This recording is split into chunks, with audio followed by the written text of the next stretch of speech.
Terima kasih.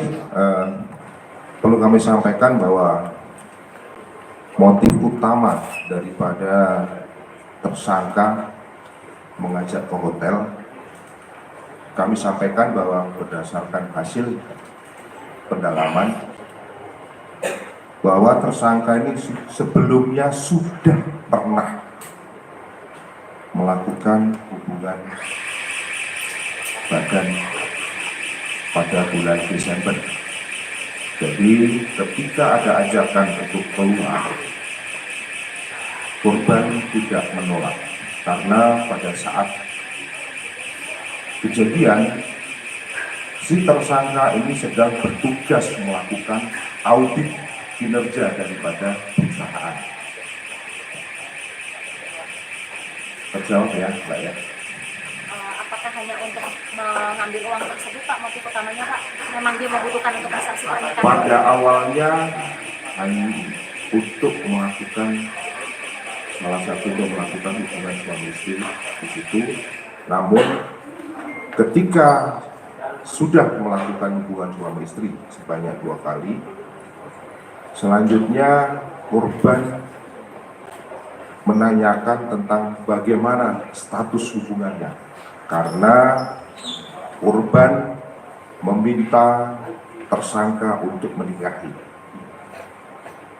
Karena tersangka menolak untuk menikah dan menyatakan bahwa hubungan tersebut didasari atas suka sama suka, selanjutnya korban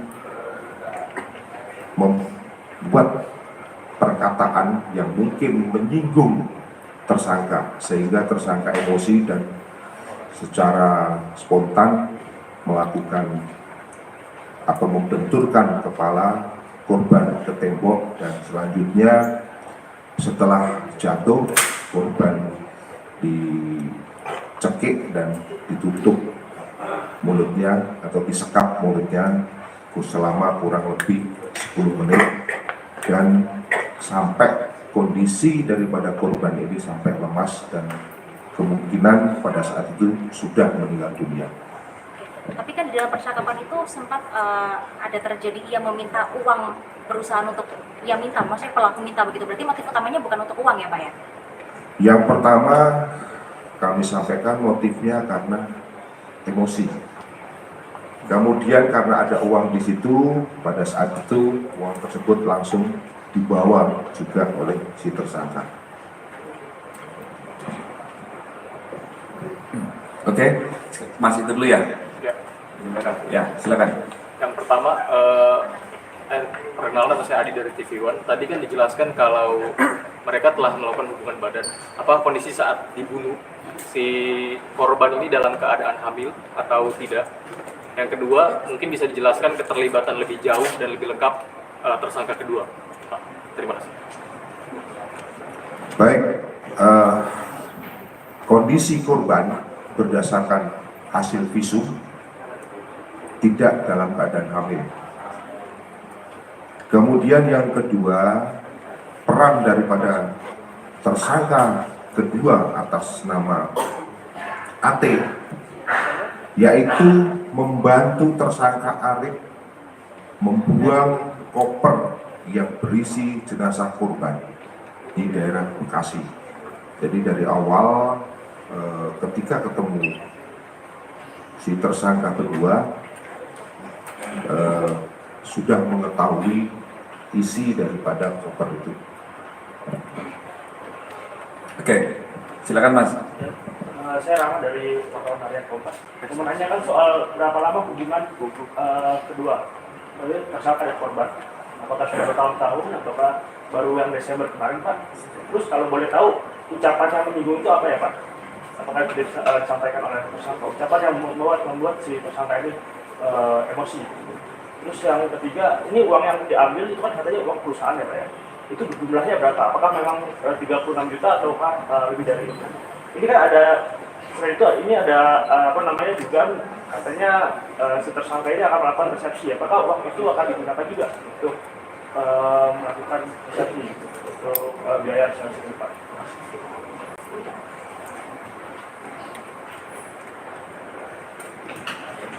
Baik, terkait dengan hubungan personal antara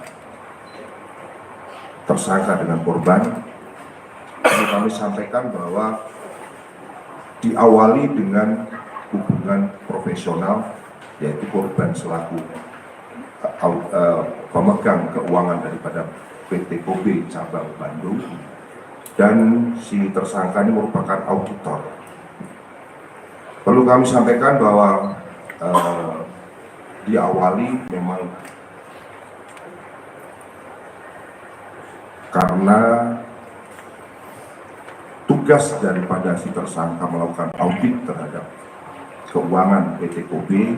Disitulah terjadi perkenalan, yang mana dari perkenalan tersebut korban bisa mengajak, orang tersangka bisa mengajak korban untuk melakukan hubungan suami istri. Jadi tidak pada saat itu, tapi sebelumnya sudah pernah 2 kali, yaitu pada bulan Desember dan 24 April. Jadi 2 kali kayaknya. Yang pertama Desember, yang kedua adalah pada saat kejadian yang mana mengakibatkan korban meninggal dunia. Kemudian kata-kata yang membuat tersangka tersebut emosi, yaitu karena korban menanyakan status hubungan mereka, yaitu kita mau bagaimana. Kemudian tersangka menjawab, ini kan cuma senang-senang saja, kita sama-sama mau. Kemudian korban menyatakan bahwa intinya tersangka harus bertanggung jawab untuk nikahin korban. Kemudian tersangka menjawab, kamu pinjem uang setoran ini, nanti kita nikah. Namun korban menolak. Kemudian tersangka bertanya, mau dinikahin atau tidak?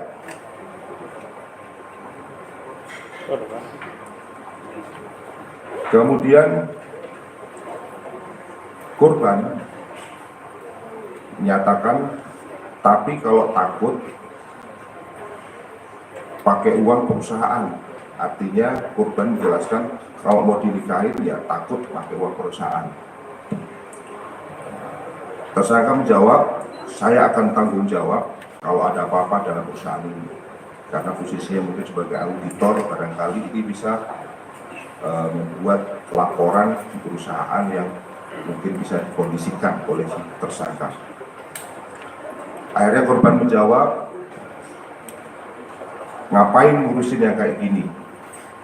Saya nggak ikut-ikut, saya mau setor uang. Ngapain auditor kayak kamu? Brengsek. Nah, perkataan itulah yang mungkin menyulut emosi daripada tersangka, yang selanjutnya tersangka melakukan ataupun membenturkan kepala korban sehingga korban pingsan dan dilakukan disekap mulutnya, selanjutnya dicekik selama kurang lebih 10 menit. Kemudian besaran uang daripada yang diambil oleh korban itu sebesar 43 juta.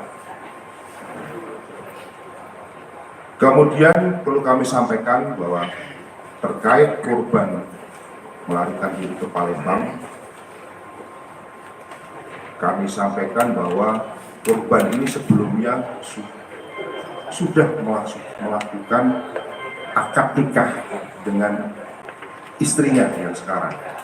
Jadi melakukan akad nikah dengan seseorang perempuan yang mana ketika ke Palembang tersebut tersangka dengan istrinya yang sudah melakukan akad nikah ini akan melangsungkan resepsi pernikahan pada tanggal 5 Mei 2024. Jadi kami sampaikan bahwa ke Palembang itu dalam rangka salah satunya untuk menghadiri resepsi yang akan dilakukan tanggal 5 Mei. Demikian Mas. Terima kasih.